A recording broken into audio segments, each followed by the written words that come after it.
15 U.S.C. 1692 F. Section 808. Unfair practices. A debt collector may not use unfair or unconscionable means to collect or attempt to collect any debt. Without limiting the general application of the foregoing, the following conduct is a violation of this section when the collection of any amount including any interest, fee, charge, or expense incidental to the principal obligation unless such amount is expressly authorized by the agreement creating the debt or permitted by law. 2. The acceptance by a debt collector from any person of a check or other payment instrument post-dated by more than 5 days unless such person is notified in writing of the debt collector's intent to deposit such check or instrument not more than 10 nor less than 3 business days prior to such deposit. 3. The solicitation by a debt collector of any post-dated check or other post-dated payment instrument for the purpose of threatening or instituting criminal prosecution. 4. Depositing or threatening to deposit any post-dated check or other post-dated payment instrument prior to the date on such check or instrument. 5. Causing charges to be made to any person for communications by concealment of the true purpose of the communication. Such charges include, but are not limited to, collect telephone calls and telegram fees. 6. Taking or threatening to take any non-judicial action to effect dispossession or disablement of property if a. There is no present right to possession of the property claimed as collateral through an enforceable security interest. B. There is no present intention to take possession of the property. Or C. The property is exempt by law from such dispossession or disablement. 7. Communicating with the consumer regarding a debt by postcard. 8. Using any language or symbol, other than the debt collector's address, on any envelope when communicating with the consumer by use of the mails or by telegram, except that a debt collector may use his business name if such name does not indicate that he is in the debt collection business. 15 U.S.C. 1692 G. Section 809. Validation of debts. A. Within 5 days after the initial communication with the consumer in connection with the collection of any debt, a debt collector shall, unless the following information is contained in the initial communication or the consumer has paid the debt, send the consumer a written notice containing 1. The amount of the debt. 2. The name of the creditor to whom the debt is owed. 3. A statement that unless the consumer, within 30 days after receipt of the notice, disputes the validity of the debt, or any portion thereof, the debt will be assumed to be valid by the debt collector. 4. A statement that if the consumer notifies the debt collector in writing within the 30-day period that the debt, or any portion thereof, is disputed, the debt collector will obtain verification of the debt or a copy of a judgment against the consumer and a copy of such verification or judgment will be mailed to the consumer by the debt collector. And 5. A statement that, upon the consumer's written request within the 30-day period, the debt collector will provide the consumer with the name and address of the original creditor, if different from the current creditor.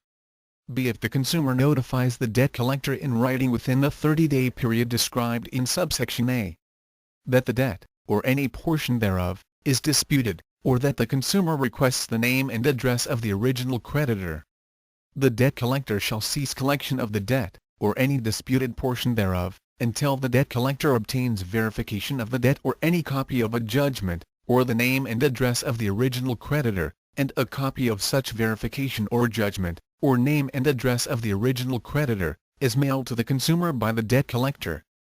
Collection activities and communications that do not otherwise violate this title may continue during the 30-day period referred to in subsection A unless the consumer has notified the debt collector in writing that the debt, or any portion of the debt, is disputed or that the consumer requests the name and address of the original creditor. Any collection activities and communication during the 30-day period may not overshadow or be inconsistent with the disclosure of the consumer's right to dispute the debt or request the name and address of the original creditor. C. The failure of a consumer to dispute the validity of a debt under this section may not be construed by any court as an admission of liability by the consumer. D. A communication in the form of a formal pleading in a civil action shall not be treated as an initial communication for purposes of subsection A. E. The sending or delivery of any form or notice which does not relate to the collection of a debt and is expressly required by the Internal Revenue Code of 1986, Title 5 of Gramm-Leach-Bliley Act, or any provision of federal or state law relating to notice of data security breach or privacy, or any regulation prescribed under any such provision of law, shall not be treated as an initial communication in connection with debt collection for purposes of this section. 15 U.S.C. 1692 H. Section 810. Multiple debts. If any consumer owes multiple debts and makes any single payment to any debt collector with respect to such debts, such debt collector may not apply such payment to any debt which is disputed by the consumer and, where applicable, shall apply such payment in accordance with the consumer's directions. 15 U.S.C. 1692 I. Section 811. Legal actions by debt collectors. A.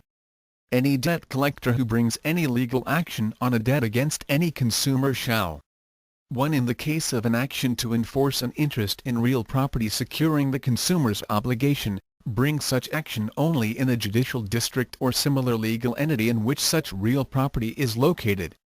Or 2. In the case of an action not described in paragraph 1, bring such action only in the judicial district or similar legal entity. A. In which such consumer signed the contract sued upon. Or B. In which such consumer resides at the commencement of the action. B. Nothing in this title shall be construed to authorize the bringing of legal actions by debt collectors. 15 U.S.C. 1692 J. Section 812. Furnishing certain deceptive forms. A. It is unlawful to design, compile, and furnish any form knowing that such form would be used to create the false belief in a consumer that a person other than the creditor of such consumer is participating in the collection of or in an attempt to collect a debt such consumer allegedly owes such creditor, when in fact such person is not so participating.